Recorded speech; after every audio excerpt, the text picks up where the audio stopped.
Hello, everybody. This is Laura Alameri, and I wanted to talk briefly today about a topic which I think is going to be very important, even more so moving forward with the market changes in real estate investing.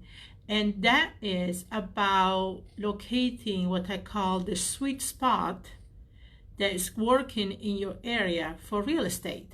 And I'm going to elaborate a little on what I mean by sweet spot. Well, first of all, there are three main strategies to real estate, right? There is wholesaling, fix and flip, buy and hold.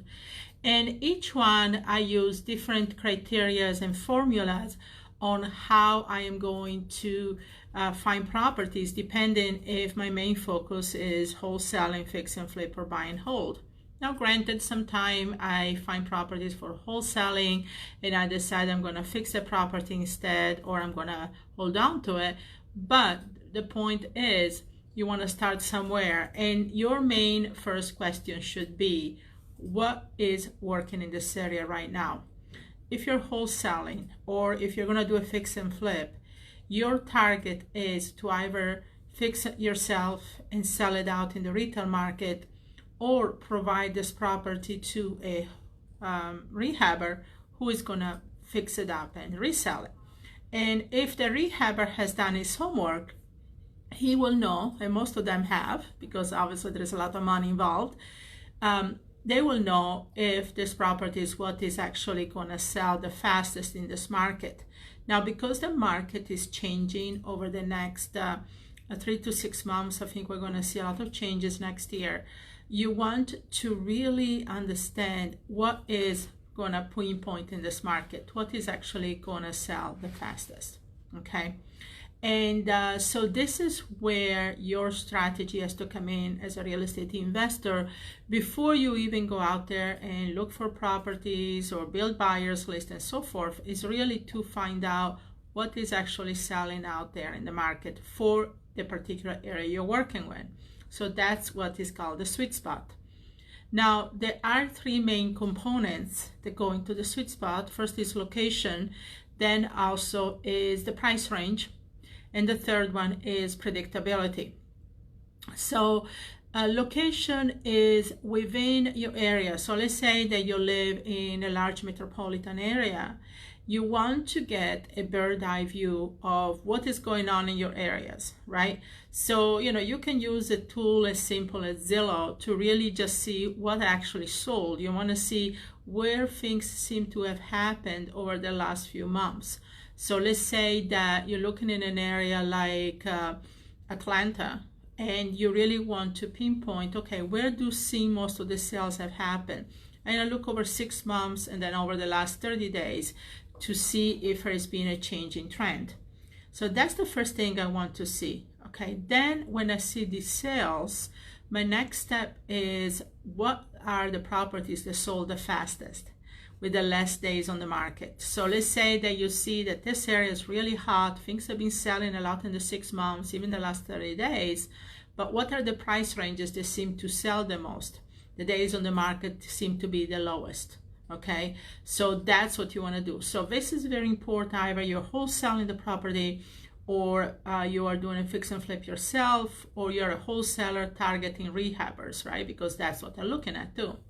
So once you pinpointed that price range of properties that sell pretty fast for a given location, the next thing you want to do is establish the predictability of it. You want to say, okay, so based on my research, the properties within this price range, the properties that have sold for the lowest days on the market, are this type of property, either single family, multifamily at this price. And this is where your market is going to be focused. This is where you are going to build up your business to really stay within this market. Now, let me say another thing, that statistically, the properties that sell for the medium range are the ones that are always going to be viable even through marketing conditions. Meaning that if you're looking from your end buyer point of view, right? If a rehabber is fixing up the property to retail it, or you're wholesaling it to rehabber, so it's going to fix up the property to retail. What are their end buyers? What are they going to do? Which loans are going to be easier to get if I have to get a loan, you know, an FHA or a conventional, at what price range, right? So let's say that because FHA loans are, you know, in the 350, 370 range, conventional loans right now are in the 475 range. So based on whatever area you're in, you have to look at the limits in your area. So let's say that the FHA is 350, your end buyer is probably going to target more of those medium to lower level homes so they can qualify up under an FHA loan. So that's honestly the safest way to do it. Worst case scenario, an FHA buyer can get a loan in this area for this amount. Okay, so with that in mind, you target those properties that meet the FHA requirements in your area or lower if you're targeting a you know, fix and flipper that's going to resell it, or you're going to fix and flip it yourself. So let's say that where I am in South Florida, the FHA is about 350, 360. So the homes that sell here the fastest right now, still the ones that stay listed on the market, is after repair value to be 350 or less. Okay. So whatever area you're in, if you're in California or New York where you have higher priced, again, you want to keep that in mind. That's what is going to sell the fastest. So look at your FHA guidelines, cross-reference that with some search that you do online to see what actually sold the fastest for less days on the market at what price ranges. And now you have a solid foundations to know what property are going to sell for. The location of this property, and furthermore, the predictability that you know that these properties are probably going to be the best ones to get into over the next few months. Because like I said, economy is changing. 2020 is going to be a very interesting year, and we are going to see a lot of different things happening in the real estate industry. So I am not a risk taker, okay, when it comes to real estate.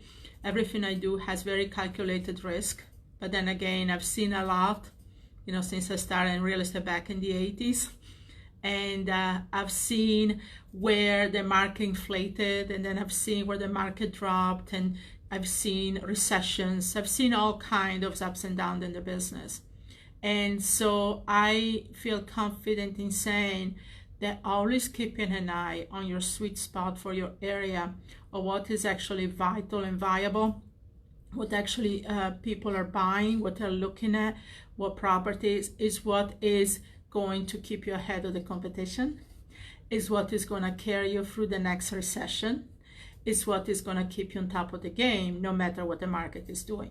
So always keep an eye on that. Don't worry about making those huge profit spreads, because on paper it might look like that's what works, but when you go out there in the market and look for the property and sell certain properties, they're not going to sell. People are not going to buy because the market is doing what it's doing. So keep that in mind. What looks good on paper is not really what's going on in the marketplace. So research your sweet spot.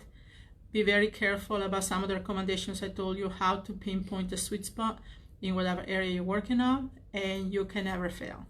Okay, so hopefully this was helpful. It's a different way of taking this in business instead of going out there and blindly and start looking for properties.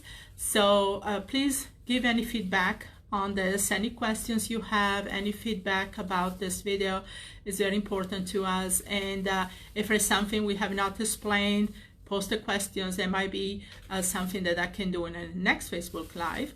And thanks for watching this video. Hopefully that was helpful. Have a great day.